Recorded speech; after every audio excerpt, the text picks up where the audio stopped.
Hello everyone. Today I'm going to analyze the character and story of Bendy from Foster's Home for Imaginary Friends. I wasn't sure whether I should make this video considering that Bendy has received a lot of hatred to the point where the creators made him uncanon for the show after appearing in just one episode. This episode, called Everyone Knows It's Bendy, was supposed to be 22 minutes long, but it was cut short to 14 minutes. Making the episode longer could have helped us understand more about this character. Some of you might ask, why do we care? Mostly because there are some questions left unanswered, and because Bendy's signature appears on Mac's farewell card, which raises suspicion and shows that Bendy was still at Foster's home, that making his character canon. Even though there were other characters far more evil and more manipulative than him, like Barry or the Lincoln Pen, Bendy was still regarded as the worst of them all. Bendy somehow was pranking even the ones who believed in him, such as Frankie, who was on his side until he got her in trouble with Mr. Harriman by impersonating her over the speaker. His signature is big enough to stand out, but he didn't sign over someone else's signature. The fact that Coco asked Bendy to sign for Mac as well means that in time he probably became a better imaginary friend and everyone forgave him. Knowing Bendy, he was probably pretending to be a better imaginary friend in order to get adopted, considering the fact that he was never allowed to participate to the Adopt a Thought Saturday, an event that focused on getting good imaginary friends adopted. Since Bendy was never a good imaginary friend, Mr. Harriman was probably locking Bendy into a room during Saturdays, and he was pulling a sad face at the window seeing other imaginary friends getting adopted. Knowing Bendy, he was probably waiting for his creator, a little boy named Gregory, to return and take him back home. We can't take it anymore. We're getting rid of him. Yes, of course. Now we have some procedures to follow, paperwork and whatnot. Can you explain why you can no longer care for Bendy? He's a troublemaker, I tell you, an instigator. Troublemaker? The moment Mr. Harriman and Frankie took Bendy's side by saying that Gregory might have lied and caused trouble himself, blaming Bendy for it, the parents got angry, saying that Gregory would never lie. However, considering that Gregory created such an imaginary friend that breaks the rules and does things the opposite as he is told, shows how he was trying to protest against his strict parents and their rules. Bendy is the rebel side of Gregory, who created Bendy to break the rules in his place since he was too scared to do it.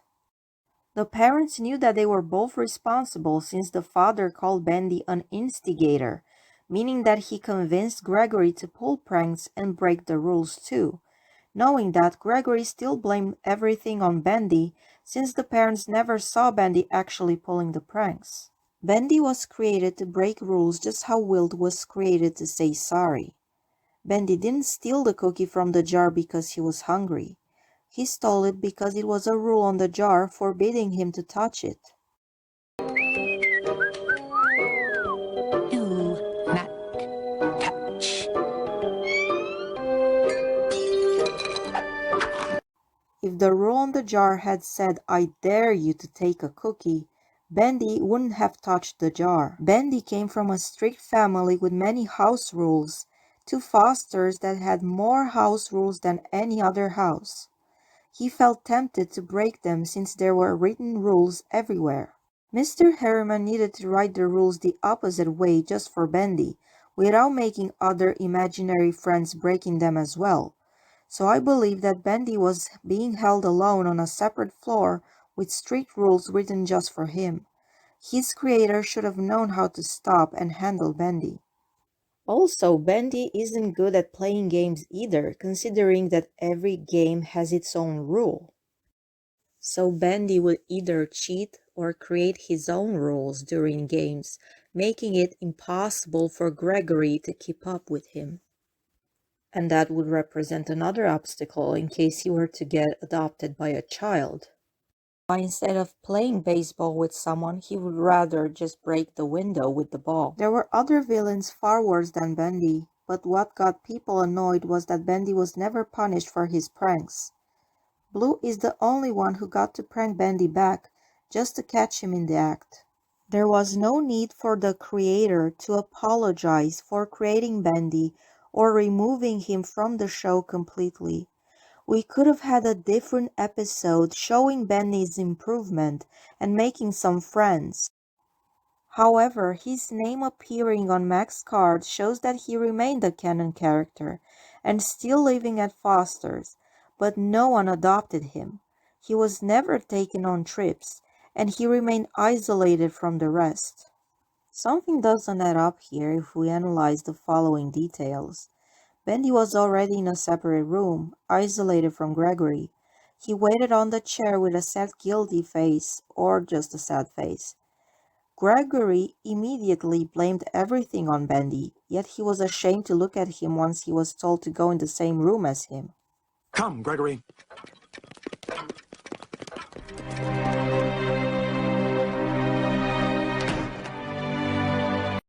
They were both next to each other, but without talking or saying goodbye. This is very strange.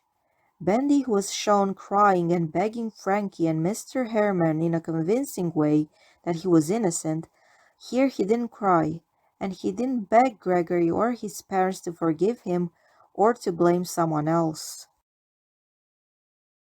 Maybe because it wasn't Bendy who actually did it during that one time, so he had no reason to be desperate and throw the blame elsewhere. The only person Bendy could have thrown the blame on would have been Gregory, yet being his creator, Bendy decided to keep quiet and only told Frankie and Mr. Herman that he didn't do those things. But I didn't do anything. You gotta believe me. I never did any of those things. I swear. We believe you, Bendy. Humans can be so cruel. Gregory could very well be a compulsive liar. Having strict parents, he didn't have the courage to face them. By creating Bendy, he managed to get away with things. Maybe Gregory created Bendy not just to revolt against his strict parents and their house rules, but also to have someone to throw the blame on. This could be a similar trait that Bendy shares with his creator, to blame someone else in order to not get caught. But he didn't do so during this scene. He didn't ask Gregory anything, or to beg him to take him back, and Gregory was too ashamed to even face Bendy, having his back turned at him. Fosters had many imaginary friends with various personalities in which, in most cases, were similar or completely opposite in personality to their creators. We see everyone playing a video game, and Blue invited Bendy to play as well. However, seeing this as a dare, Bendy decided to do the opposite, not play the game, and draw attention by breaking that vase. Bendy already felt included in their group, but that game had rules, which Bendy wasn't going to follow anyway, so he decided to find something else fun to do, like breaking that vase.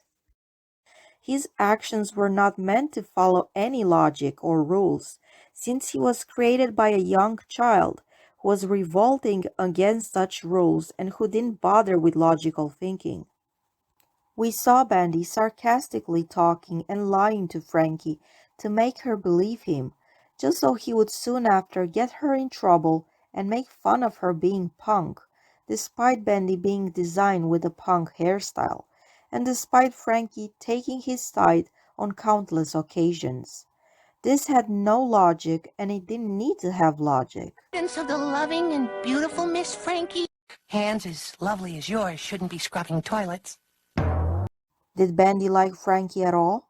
He most likely did, since he was always around her for support. And notice her liking punk. Was he attracted to her? Not unless Blue got to set up rules for him to stay away from her, which he was going to break immediately. Gregory hasn't returned to visit Bendy ever again, and Bendy was clearly isolated from other imaginary friends in order to not instigate them to mischief. If he has such strict parents, then he would only return to Foster's after turning 18 and moving out of his parents' house. That is, if he still wants Bendy as a friend. Overall, I like Bendy's design, but not his personality, yet he was created to be that way. In Bendy's case, I strongly believe that he worked together with Gregory in pulling those pranks, but Gregory regretted later. Too bad the episode was cut short and we didn't get to see him improving in other episodes. He can't help breaking the rules, but he can stop blaming others for his pranks and make some friends. I strongly believe that it would have been interesting to see him at the end of the series getting adopted. That would have been so cool. So those are my thoughts. What are your theories about this character? Thank you for watching.